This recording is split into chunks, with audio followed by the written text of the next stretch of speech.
प्रिय विद्यार्थियों, हम पढ़ रहे हैं बही खाता लेखांकन कक्षा 11, जिसमें आज का हमारा जो विषय है वो है जनरल प्रविष्टियाँ। यहाँ हमने एक एग्जाम्पल लिया है जिसमें इस प्रकार के क्वेश्चंस हैं, पॉइंट्स हैं। इसके लिए हमें एंट्रियाँ करनी है, जनरल एंट्री। इसकी जनरल एंट्री करने के पहले हमने कल या पूर्व की वीडियो जो हमारी थी उसमें हमने देखा था कि खातों में किस प्रकार की जनरल एंट्री कैसे करते हैं। तो यहाँ हम देखें ट्रांजैक्शंस। सबसे पहले सौदे जो होते हैं उन सौदों में एंट्रियाँ क्या बनेगी। यहाँ आप हमारी बुक में हमें इनकी हिंदी में दिए हुए, इसी के साथ में मैंने इंग्लिश की जनरल एंट्रियाँ लिखी है कि कैसे होगी। हम जनरल एंट्रियाँ इंग्लिश में करेंगे, इसलिए आप लोग इसी इंग्लिश का ही अध्ययन करें, अभ्यास करें, उसको आप समझें कैसे करिए। तो यहाँ 1 अप्रैल सरोज मार्ट से निम्नलिखित सूचनाएं प्राप्त की गई हैं। वर्ष 2017 अप्रैल माह के लेखे हैं। इसकी जनरल प्रविष्टियाँ हमें करनी है। देखिए, 1 अप्रैल 2017 1,50,000 रुपये से व्यापार आरंभ किया है। तो यहाँ इन्होंने जो एंट्रियाँ करी है वो एंट्री आप देखेंगे कि व्यापार प्रारंभ करने के लिए जनरल एंट्री में हमने लिखा है कि रोकड़ खाता और पूंजी खाते से। तो यहाँ हम इंग्लिश की बात करें सिर्फ, तो इंग्लिश में क्या एंट्री होना है आपकी कि cash account debit to capital account. Journal entry जो लिखी है मैंने, cash account debit DR debit के लिए और टू कैपिटल अकाउंट, जैसे पैराग्राफ चेंज करते हैं उतनी ही जगह हमको जनरल एंट्री में यहाँ पर छोड़नी है। सेकंड नंबर जो हमारे जो ट्रांजैक्शन है वो सेकंड नंबर का ट्रांजैक्शन है, मनीषा से 36,000 रुपये का माल खरीदा। ये 1 अप्रैल को ही है। तो यहाँ पर नाम आ रहा है मनीषा, क्योंकि मनीषा से माल खरीदा, इसका मतलब ये यहाँ पर हमारा छुपा हुआ है कि हमने मनीषा को नए कुछ रुपए दिए नहीं, नगद नहीं खरीदा है। तो नगद नहीं खरीदा तो क्या हुआ, उधार खरीदा है। तो उधार खरीदा तो उसका नाम हमें लिखना पड़ेगा यहाँ, इसलिए हमने एंट्री करी है। खरीदने के लिए क्रय खाता लिखते हैं, तो क्रय को इंग्लिश में परचेस बोलते हैं, इसलिए purchase account debit to Manisha. Manisha एक इंडिविजुअल का नाम है, एक व्यक्ति का नाम है, पर्सन का नाम है, इसलिए इसके साथ में अकाउंट वर्ड यूज़ नहीं करते हैं। यदि करना तो एपिस्ट्रोफी एस लगाकर हम अकाउंट यूज़ कर सकते हैं, मगर हम सिंपल यहाँ पर सिर्फ मनीषा लिख रहे हैं। तो सेकंड नंबर एंट्री होगी purchase account debit to Manisha. Third है 1 अप्रैल को ही 2,200 रुपये नगद पर लेखन सामग्री खरीदी। लेखन सामग्री नहीं, स्टेशनरी। अब ये सामग्री हमने खरीदी थी, व्यापार में आने वाले वस्तु खाते को डेबिट करते हैं, इसलिए stationery account debit to cash account, ये जनरल एंट्री बनी। फिर नेक्स्ट है इसकी 2 अप्रैल को SBI में बैंक खाता खोला और 35,000 रुपये जमा किए। तो SBI में बैंक खाता खोला है, इसलिए पाने वाला कौन हो गया, बैंक। तो bank account debit to cash account, ये एंट्री आएगी इसकी। अमाउंट इसका डेबिट और क्रेडिट में हम लिखते जाएंगे, जैसा लिखा है वैसे लिखते जाएंगे, उसमें अमाउंट में फ़र्क हिंदी इंग्लिश में नहीं पड़ेगा, मगर फॉर्मेट के हिसाब से अमाउंट हमें लिखना पड़ेगा।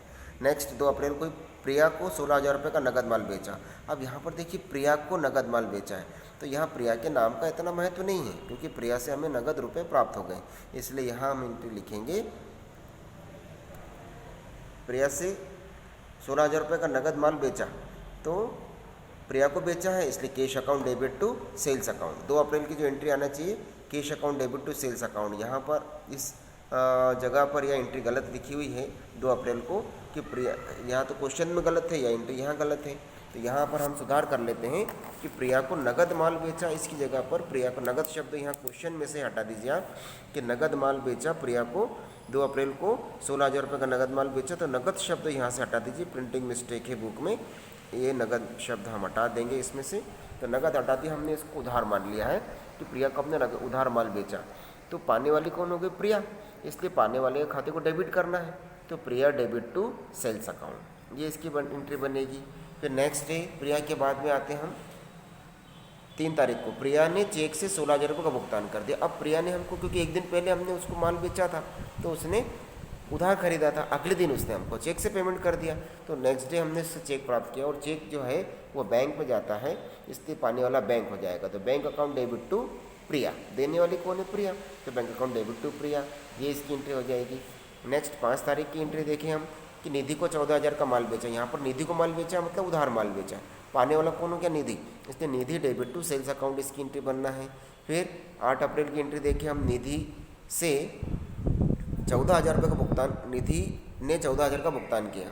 अब निधि को माल बेच दिया था 5 तारीख को, 8 तारीख को उसने 14,000 का भुगतान किया, तो निधि से हमको 14,000 रुपये मिले हैं, इसलिए व्यापार में आने वाली वस्तु को डेबिट करेंगे, cash account debit to Nidhi.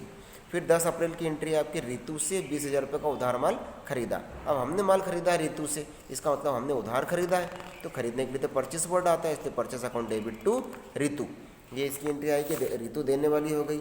Next है हमारी एंट्री 14 अप्रैल की। अब 14 अप्रैल को है चेक द्वारा 6,000 रुपये का बीमा किस्त का भुगतान किया, तो ये बीमा किस्त देना हमारे लिए खर्चा नाम मात्र के नियम के हिसाब से खर्चों को हम डेबिट करते हैं, तो insurance premium account debit to bank account, ये इसकी एंट्री आना है।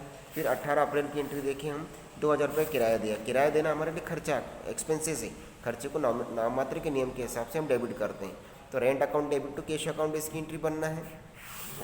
और उसके बाद है आपका 20 अप्रैल को ट्रांजैक्शन है 1,500 रुपये का माल दान में दिया, तो माल दान में देना इन्हें डोनेट करना, तो इसके लिए अकाउंट खुलेगा donation account debit to purchase account हमने लिखा है।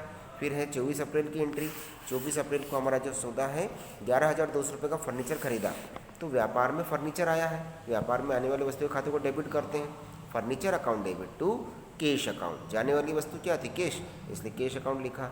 फिर हम देखें 29 अप्रैल को व्यक्तिगत उपयोग के लिए 2,000 रुपये आहरित किए, मतलब घर खर्च के लिए 2,000 रुपये निकाले।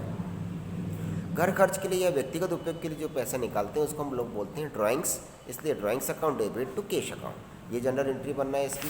30 अप्रैल की एंट्री है 1,200 रुपये का ब्याज प्राप्त किया, तो ब्याज प्राप्त किया नगद प्राप्त किया है, इसलिए नगद के लिए कैश आएगा, तो cash account debit to interest account. Interest यहाँ पर नाममात्र के नियम के हिसाब से हमारी इनकम है, इनकम को हम क्रेडिट करते हैं, तो इंटरेस्ट आ गया आपका।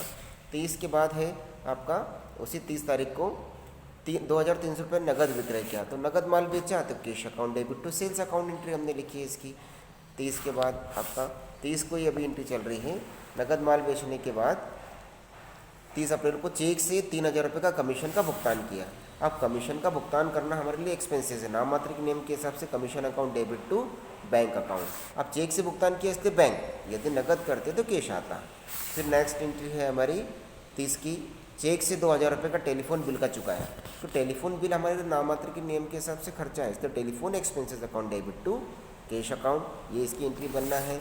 और लास्ट की एंट्री हमारी क्वेश्चन में है 30 अप्रैल की 12,000 रुपये के वेतन का भुगतान किया। अब वेतन का भुगतान कैसे किया ये नहीं लिखा है, चेक से दिया है या कैश दिया है तो हम कैश मानेंगे, और वेतन देना यानी सैलरी हमारे लिए एक्सपेंसेस से नाम मात्र के हिसाब से, तो salary account debit to cash account, ये इसकी एंट्री बनेगी। अब डेबिट का अमाउंट डेबिट में वाले कॉलम में और क्रेडिट का अमाउंट क्रेडिट वाले कॉलम में हम लिखेंगे, और उसके बाद लास्ट में हम इसका टोटल लगाएंगे।